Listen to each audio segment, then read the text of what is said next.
Welcome to the Slop Farm. Enjoy the video. You begin by confirming that an update is required. Open Roblox Studio, go to Help Then About and note the version.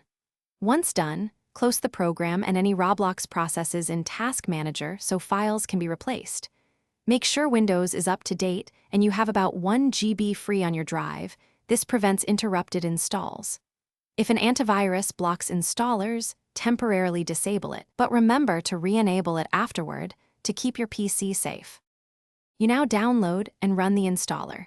Either launch the Roblox launcher, which updates Studio automatically, or run the standalone installer with administrator rights so file permissions don't block updates. Allow the user account control prompt and accept any file replacements.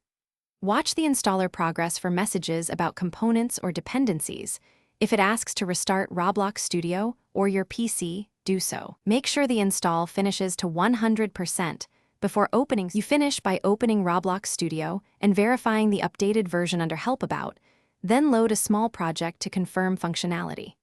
If Studio behaves oddly, clear cache and logs in %localappdata %backslash/Roblox and remove temporary Studio cache files, then relaunch.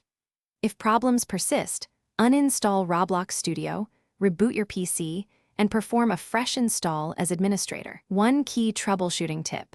If updates fail repeatedly, check for leftover Roblox processes or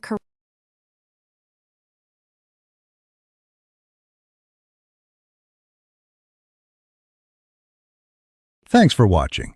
Consider subscribing if we helped you today.